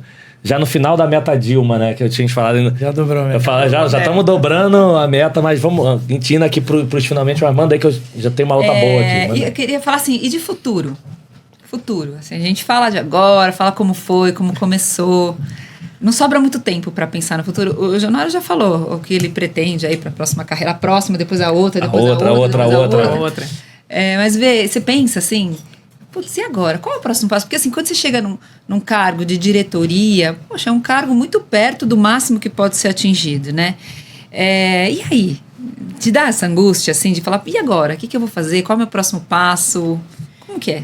Eu tinha essa angústia mais forte e aí eu fui para a International School, que é uma área de educação, e a minha chefe tem 71 anos. Ai, 71. Acabou de terminar o MIT. Acabou de terminar o MIT. Mesmo? Em Boston e tal. E eu acho que eu falo isso para ela, que ela foi uma grande inspiração para mim. Olhando no mundo corporativo, onde a gente achava que a gente não tinha. Que acaba logo mais. Ele acaba logo mais. Assim, com 50, 55, ele acabou. Talvez não vai dar mais, não sei. E aí, e vendo isso, né? E porque eu comecei a refletir bastante até do que a gente vai falando da atualidade, que a gente vai ver muito mais. Então, aquilo que era mais 10 anos, acabava a nossa jornada, né? Não é verdade mais. Se a gente fizer a conta, a gente vai viver 80 anos ativo, com consciente, né, podendo, não estamos limitados, né, estamos ativos aí no dia a dia, a gente tem no mínimo mais 30 anos. Eu falei, eu preciso construir essa jornada no mundo corporativo e talvez outra. Então, assim, o meu plano é criar outras possibilidades que não sejam... Se você fala assim, você tem ela já pronta? Não. Mas eu imagino e eu venho trabalhando assim, eu quero fazer outras coisas, né? Uma delas é ter propósito, compartilhar conhecimento. Eu acho que é uma das coisas que é o que a gente tem de mais precioso no que a gente viveu e tudo mais. Mas eu entendo que eu ainda tenho uma jornada longa, que dá para construir muita coisa de outra maneira, talvez, não na mesma intensidade, na mesma cadeira, mas a gente construir aí, trabalhar com conhecimento. Né? A gente estava falando outro dia, a gente acaba construindo exatamente isso. Não, daqui a pouco eu tô com 50, 55, não, quero parar, quero fazer uma coisa a menos e tal.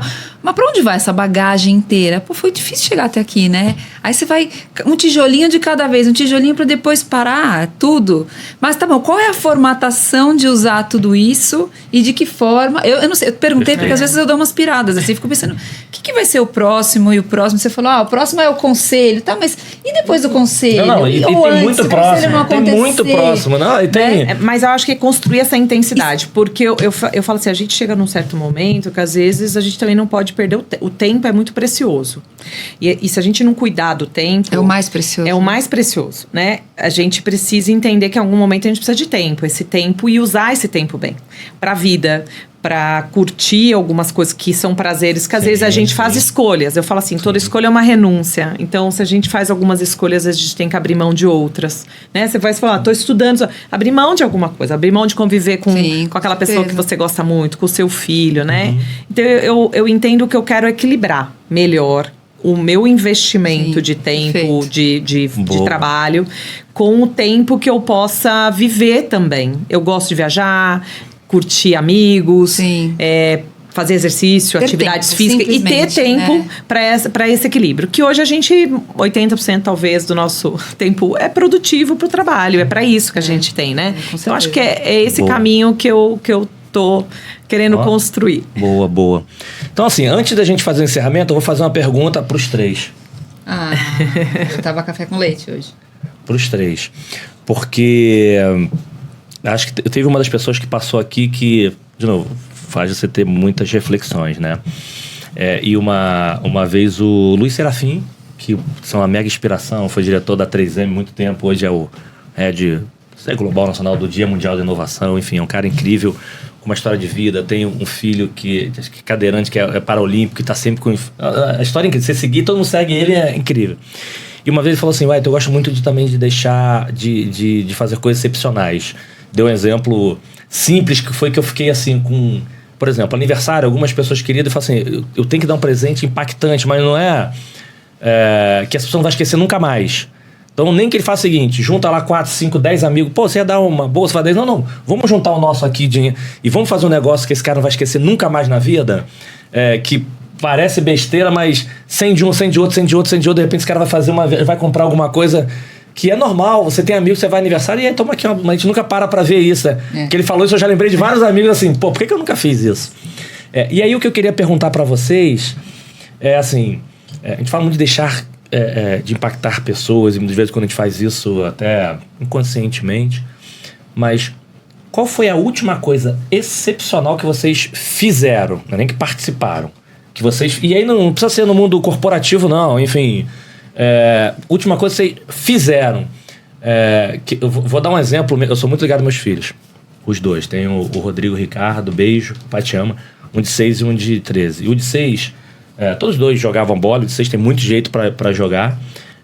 Enfim, aí ele tava lá no Flamengo, no clube, né? Fazendo lá as fases de teste, mas tava lá, levou com 5 anos, já tava lá. E aí vem a recompensa de trabalhar muito, né? Enfim, depois papai não quer ir mais. Não, mas filho, não quer ir mais. Por quê? Porque é um ambiente, cara, é muito pesado, porque muitas famílias, assim, pode ser a chance de sem mérito. Sim, cara, assim, os pais dando esporro em criança. E aquela pressão, você via que não era um divertimento, era uma pressão. E tinha um que queria se mudar de São Paulo pra ir lá. Eu falei, cara, teu filho tem 5 anos. Como é que tu vai mudar de vida pra não... Então existia uma pressão que, assim, a criança, cara, eu quero me divertir. Eu falei, não quer mais. E aí o pessoal falando, tá maluco? Podia ser, ele joga muito, podia ser. Cara, eu quero que meu filho seja feliz. Feliz, claro. E só que essa pra mim foi uma decisão excepcional, porque eu pude, dentro das minhas condições, tudo de trás que a gente trabalhou, permitir que isso acontecesse. Porque talvez se eu não tivesse uma condição, eu falasse assim, cara, continua. Por favor, continua, que pode ser a chance de salvar a nossa vida. Então foi uma coisa que pra mim marca muito, porque você conseguiu fazer com que, cara, você não precisa perder sua felicidade, não quer dizer que nem perca depois. Então isso era uma coisa simples, mas que pra mim marcou muito. E eu me lembrei na hora que o Serafim falou, cara, isso pra mim foi uma coisa excepcional, que eu vou lembrar daqui a 60, 80, 100 anos, eu vou lembrar desse dia. Só pra dar tempo de vocês pensarem, tá? Tô vendo. Dei uma colher de chá. Isso, né? Dei uma colher de chá. Mas vocês... Porque eu acho que a gente tem que fazer coisas excepcionais desse jeito, sei lá, não dá pra fazer todo dia, uma vez por semana, uma vez por mês, aquelas coisas que você vai lembrar lá nas histórias dos netinhos.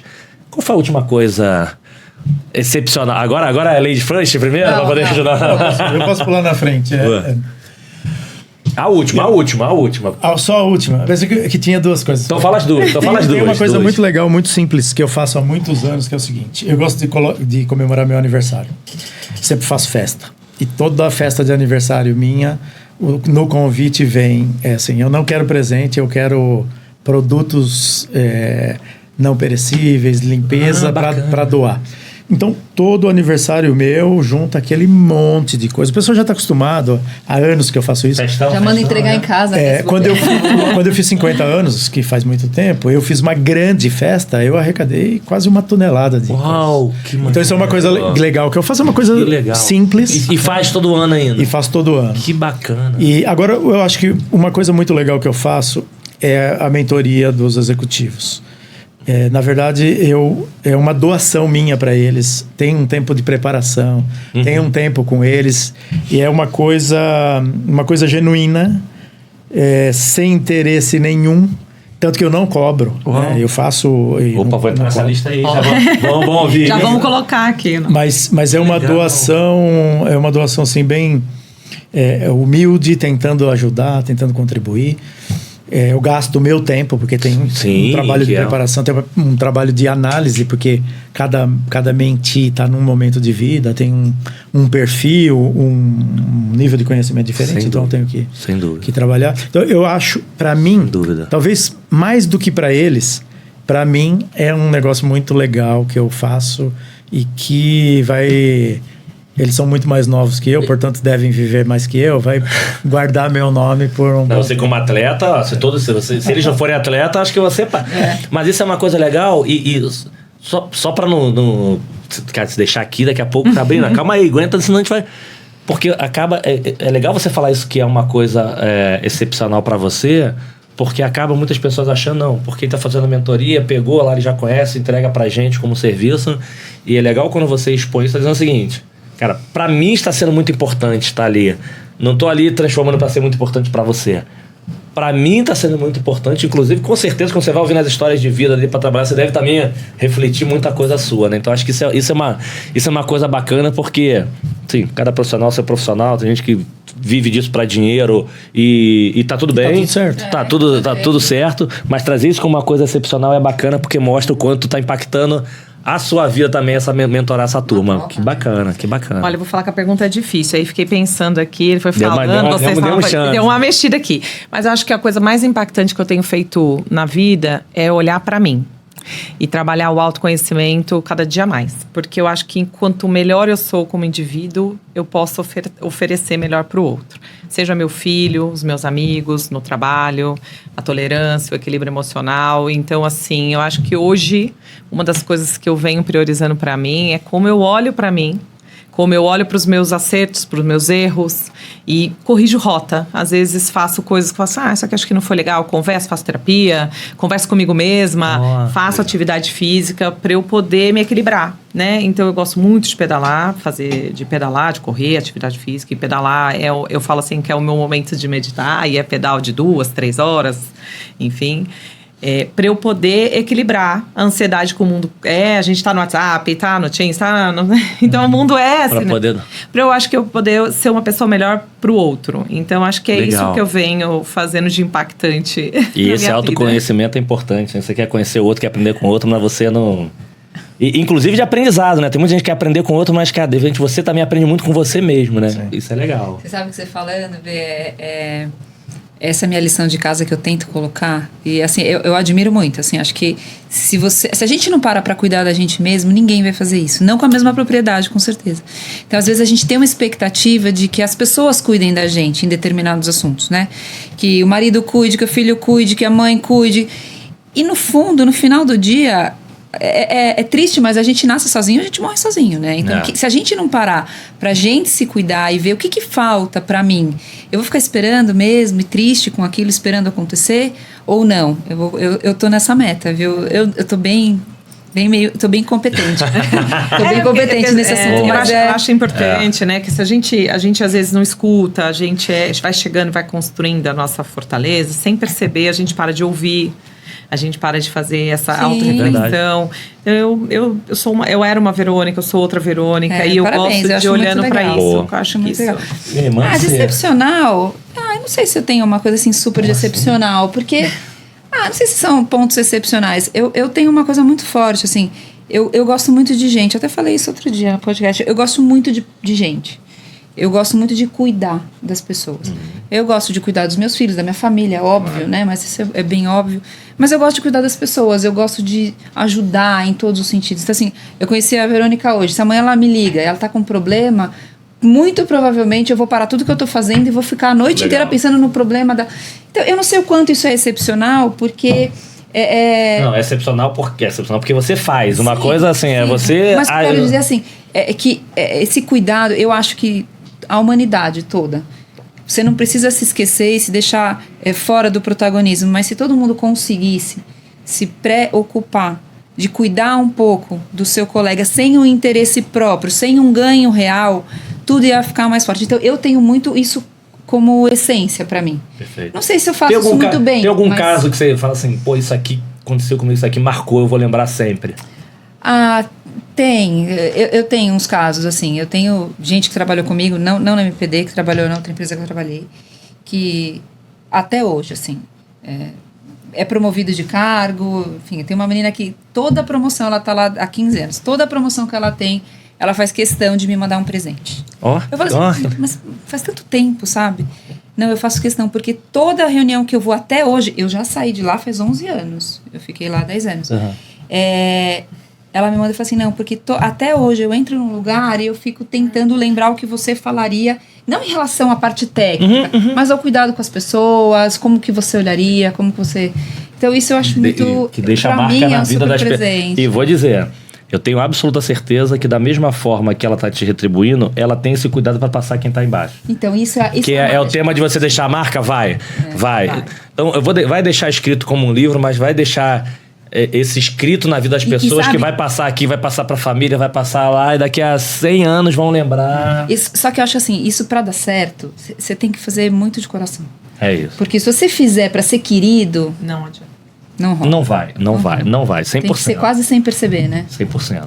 E aí, então, gente, assim... calma aí, tem aquela pergunta que eu esqueci de fazer pra vocês. Fora do momento corporativo, em qualquer momento que você está pensando em trabalho, fora desse ambiente. Quem são vocês? O que vocês gostam de fazer? E se tem alguma habilidade especial? Se tem alguma coisa que, assim... que vocês... Não vale a bike, né? Não vale bike, não vale a corrida, que a gente já descobriu aqui. Cara, não tô no momento, né? Porque o horário, o horário depende, né? Eu brinco que na minha época de mundo corporativo a meta era ver Malhação. A Malhação era uma novelinha que tinha pra galera. Por quê? Porque eu falo assim, tá tudo bem na empresa, 5 da tarde eu tô em casa, um conceito, né? E hoje eu brinco com a galera que eu falo com os amigos que hoje é o seguinte, de vez em quando eu vou no samba na praia, 11 horas da manhã, segunda-feira. Segunda-feira tem um samba lá aqui no Rio de Janeiro, segunda-feira, 11 horas. Por quê? Porque não é que financeiro, que você conseguiu organizar a vida de uma forma que, assim, cara, se hoje eu não quero.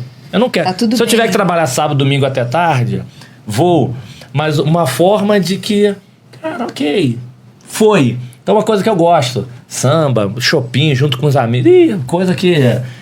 churrasco toda semana. Meta. Churrasco todos os finais de semana a gente tem todos, sem exceção, na casa de um, na casa do outro, de casa assim. Tá junto com alguém. Não vai ver junto sozinho. Nunca tô no tumulto. E pro esporte.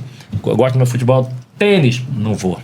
Mas tem 2 pessoas. Outro dia um amigo chamou, não, vamos lá no golfe, tem uma galera legal. Assim, eu fico no bar esperando vocês. Não, porque lá é bom pra refletir. Vai indo que eu te eu quero refletir. Refletir, bebendo, conversando com as pessoas. E vocês? O que vocês gostam de fazer assim, fora daquele momento que assim, não tô pensando em trabalho. E se tem alguma habilidade especial que a gente tem que descobrir aí, vai que tem um mega artista aí. Cantor. Olha, agora com os amigos eu gosto de fazer meu carbonara. Você fazendo mesmo? Ela fala assim, não, Fernando, não vou fazer carbonara. Então, assim, acho que eu tenho pegado gosto de fazer algumas coisas, assim, de comida. Eu adoro tomar uma cerveja, tomar um vinho. Então, assim, eu gosto de estar com os meus amigos, de boa. Eu tenho uma casa no interior e aí eu gosto de ir pra lá. Essa é a verdade, ficar ali. E nesse final de semana estar com a natureza, fazendo... Mas aquelas coisas de plantar, de nem tanto. Tem alguém para ajudar. Mas tem a hortinha, tem a hortinha. Então, assim, eu gosto de ficar mais com a natureza. Eu acho que essa foi a pandemia, trouxe esse cenário para eu experimentar o interior de São Paulo. Que hoje eu moro em São Paulo, mas o interior eu experimentei durante a pandemia. E realmente é um lugar que eu me reconecto. Então... Legal. Sempre, quase todos os finais de semana, eu vou pra me reconectar. E tem alguma coisa que fala assim, cara, isso aqui eu sei fazer, por exemplo. É o carbonara que você sei assim, eu sou todo mundo quer o meu, eu tenho alguma coisa que você combinar, pergunta pra cá. Tem alguma... Olha, a gente tem uma festa pra ir, de repente, o carbonara pra ir já tem um... craque na cozinha, craque na cozinha. Eu acho que é bom, mas assim, mas é bom, gosto. Acho que um pouco passado, acho que é bom. Quando eu me disponho a fazer, assim, que eu falo que é com amor. Então, assim, quando eu faço... Nossa, no meu caso, nem com amor. Com amor, aí está. Mas não é todo dia, não é todo dia. Boa. Olha, eu gosto de muita coisa. Eu sempre fui muito eclético. Eu fiz de tudo na vida, né? Eu brinco, fui pedreiro, fui eletricista, diabo, eu sempre fiz tudo.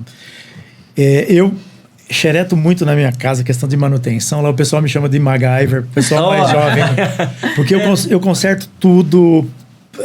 Eu arrumo solução para tudo. Mas eu gosto de cozinhar. Não cozinho frequentemente, porque eu só faço comida muito elaborada, então é bem de vez em quando. Mas aquela para poder fazer aquele... Sim, eu tenho uns pratos assim que o pessoal adora. Mas os pratos que você sabe fazer ou aqueles que você cria? Não, na verdade eu não criei. Em determinadas situações, eu comi em algum restaurante, imaginei como se fazia e eu passei a fazer. Ah, que maneiro. Então tem alguns. Eu gosto muito de ver séries, filmes, eu gosto de ler também. Na verdade, talvez o meu hobby... Eu queria me tornar uma pessoa muito interessante. Para você se tornar uma pessoa interessante, você tem que ser eclético, você tem que ler, conhecer coisas diferentes e tal. E eu faço muito isso, né? Tenho muita curiosidade. Hoje é muito fácil, né? Sim. Puta, antigamente, se você quisesse ver alguma coisa, tinha que ir numa biblioteca, pegar... Hoje você joga no Google e... Né? Então, eu gosto muito disso. Eu tô toda hora pesquisando. E séries, que tipo de séries? Olha, de tudo, mas eu gosto muito de ver série que tem gente muito inteligente, tipo Billions. Boa.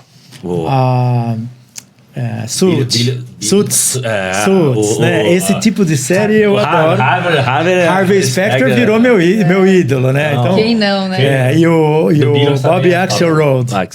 Então mas eu já vi muita coisa. Na pandemia eu vi séries, assim. Eu gosto. Não sou muito, assim, de sair pra praia e tal. Não. A gente não é acostumado. Eu fico muito em casa. Na minha casa eu tenho meus cantos lá, que são meus cantos preferidos e tal. Vinho. Vinho é um hobby, né? E vinho não é só tomar. É gostoso comprar. Então, você pesquisar novas uvas, novos tipos de vinho e tal. Eu gosto muito. Eu gasto um tempo com isso. Eu acho super legal. Mas é isso. Não. Boa. Não, eu cozinho, tô contigo. Cozinho, eu só sei, eu acho que eu sei como escreve. Eu acho que você liga o iFood. Não, é ligar, não isso. Não, mas é legal porque, assim, somos pessoas normais e mais que a gente fala das nossas histórias de vida, de carreira, que a gente precisa ter os nossos momentos também. Assim, quando eu tô assistindo alguma coisa, eu gosto de assistir algumas séries, mas às vezes quando eu gosto de assistir esse negócio, no TikTok, essas coisas, negócio de stand-up, pra rir. É bom. Pra rir, né? Não, é aquelas coisas... E é bom que é curto, você pega, que aí de vez em quando você dá uma... Desconectar. Não quero saber de nada, quero rir, quero, enfim... De besteira, pra poder dar porque acho que a energia, a felicidade ajuda também a gente. Tem uma coisa que eu esqueci, que hoje em dia eu tenho gasto muitas horas, né? O meu filho comprou um cachorro, um Border Collie, o Bucky, que é inteligentíssimo. Eu gasto horas e horas e horas com ele, passeando. Mesmo? A gente se comunica, ele não fala, mas ele se comunica muito. Absolutamente bem. A gente se entende, ele me pede as coisas, eu entendo as coisas que ele quer e tal. É muito legal. E assim, é uma terapia. Que bacana. É um amor assim, super genuíno. Né? Seu filho, então, mas é seu, né? Seu filho quase não fica com ele, é só você que fica. Não, mas em casa todo mundo é apaixonado por ele, né? Até minha mulher que não gostava muito, assim, ela gosta de cachorro, mas ela não era tão próxima. Com esse, ela é toda vovó, né? Porque eu falo que eu sou o vovô dele. Mas é muito legal, assim, porque se eu chego do trabalho... Hoje em dia eu não me estresso tanto mais do trabalho, já aprendi a cuidar um pouco, né? Mas se eu chegar um pouquinho menos calmo, né? Tá ali sentado com ele, fazendo carinho, brincando com uma bolinha e tal. Pô, o negócio, sabe, beleza, é muito legal. Mas ele é daqueles que leva pra escola... Creche. Ele vai pra creche 2 vezes por semana. Não, é porque no outro dia a pessoa falou pra mim, não... eu descobri o tema de hotel, porque o cara vai viajar, ok. Não, porque a Cláudia tá falando, não, porque vai pra escola. Não, o que é escola? Não, vai, acho que era 2 ou 3 vezes. Não, mas... Escola? Não vai lá, faz atividade, faz não sei o quê. Eu não sabia que tinha, assim, os caras têm uma creche, uma escola... 2 vezes por semana e uma professora particular vai em casa 2 vezes por semana. Precisa colocar o programa internacional. E aí, bilíngue. Não, aquele uau. Desculpe já. Um latido diferente. Gente, bom demais, assim... Cara, eu quero agradecer... Putz, acho que a gente explodiu aqui a hora, já nem sei quando, mas a galera vai curtir também. Delícia. E é bom porque traz muitas reflexões pra gente. Eu aqui tô com a minha cabeça a 1000, porque é incrível. Você fala assim... É legal a gente falar aqui de vida de pessoas, porque você imagina que vocês vão ter histórias parecidas, não, mas... São histórias diferentes, você surge... Estamos na 10ª temporada, passando mais de 100 executivos por aqui. E você... Cara, nunca aconteceu isso, não tinha pensado por esse outro lado.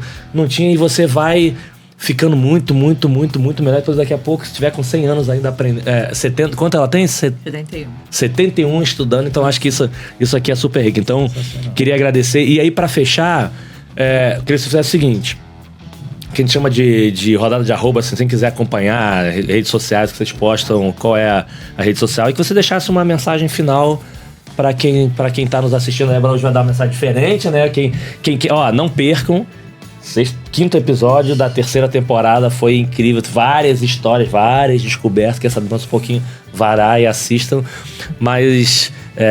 de novo, super obrigado por vocês terem topado, cara. Foi um momento aqui incrível ter com vocês, aprender com vocês, foi demais. E vamos lá então? Rodadas de arroba e qual é o recado final? Super obrigado, valeu. Bom, eu gosto sempre dessa palavra, acho que ele falou logo no comecinho, são as escolhas. Então eu desejo para o público que vai estar com a gente, que eles façam boas escolhas, porque se a gente sabe fazer boas escolhas, a gente constrói, né, muitas coisas legais, seja na vida pessoal, profissional. Então eu desejo boas escolhas. E eu arroba o quê? Pra deixar LinkedIn, Instagram, TikTok, se vão me achar. Orkut não. O que é Orkut? O que é isso? Instagram.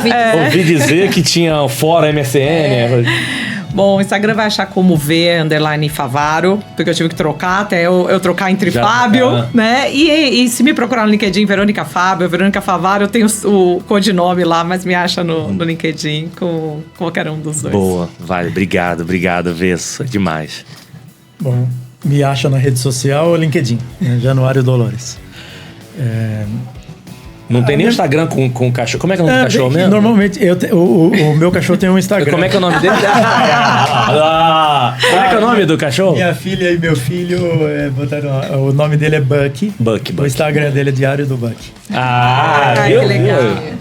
E eu acho que uma mensagem importante é que você é dono do seu destino, né? Não espere cair nada do céu, né? A gente conquista aquilo que a gente busca.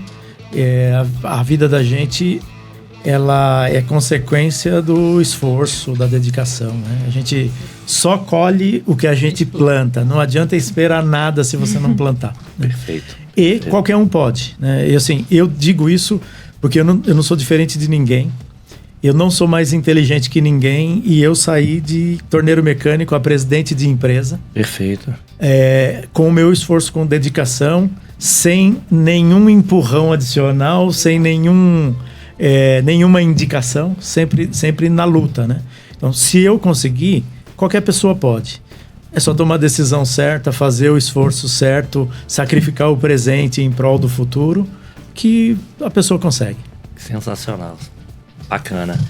E obrigado por estar aqui novamente. Vou chamar mais vezes, Se preparem que depois a gente volta pro podcast, que é mais fácil pra gente perguntar. É mais fácil. Mas a gente é menos sabatinado. Menos. Mensagem. Putz, eu corroboro com os dois, né? É fato, a gente criar nossas escolhas, pensar no nosso futuro, olhar o que a gente quer pra gente, cuidar de nós mesmos, enfim. Mas só para completar, eu acho que no final do dia a gente tem que ser feliz. Muito feliz. Porque a gente passa muita fase da nossa vida planejando, programando, se desafiando, pensando na constituição de família, de trabalho, de sustento, de segurança, enfim. Mas no final do dia, toda essa jornada, ela tem que ser incrível. Ela tem que ser bacana, ela tem que ser leve, né? E às vezes, a gente pode, sim... não vou prejudicar, mas sobrecarregar o nosso presente pensando no futuro. Perfeito. Contanto que o nosso presente vale a pena hoje, porque o que a gente tem é hoje, né? Amanhã tudo pode ter perdido, tudo pode ter mudado. Então, assim, tudo bem se você não for 10. Se você for 7,5, mas estiver feliz, tá tudo bem. Porque se você não chegar a ser presidente, se você não chegar a ser a triatleta... Cara, mas se você estiver feliz na trajetória, a gente esquece às vezes. E eu tô falando assim por mim, É verdade.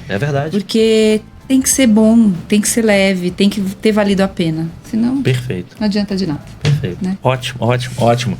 Não, e assim, eu nem, como eu deixo vocês, como vocês já estão aqui me assistindo muitas vezes, eu nem deixo frase final, deixa dele. Mas o legal de como vocês falaram, o que me veio muito a lembrança aqui é porque eu vejo muitas pessoas, autonomia, eu tenho que fazer... E assim, a autonomia não está ligada ao seu poder que você tem, está ligada a decisões que você toma. Então, as escolhas, como vocês falaram, e seja a escolha também de ser feliz. Então, independente de como você está, onde você queira chegar, tome as suas decisões e faça a sua escolha, não fique em cima do muro. Faça e vai. Não fica, mas eu escolhi... Cara, não escolho errado. Eu sou fã do que você nunca perde. Ou você ganha ou você aprende. Se você ficar preocupado que o mundo é mal, o mundo é mal. Aí lembra o negócio da mulher de eu tô preocupado aqui? Quando você não tem essa preocupação, você tem mais oxigênio para fazer outras coisas. Então, super obrigado. Mais uma vez, Bidu, Cliente SA, Connect CX, Robson, Target e Uso Digital. Obrigado. Cliente SA, Vilnor, abraço, obrigado. Olha o conhecimento que vocês proporcionaram para levar para quem está assistindo. E eu agradeço até por mim, o conhecimento que vocês trouxeram para mim. Ok? Gente, super obrigado. Foi super divertido. Espero que vocês tenham também se divertido também, tanto quanto a mim, né? Que foi legal. Bom. E até o próximo episódio, pessoal. Não esqueça de deixar o like. Opa, o like, é o like. Valeu.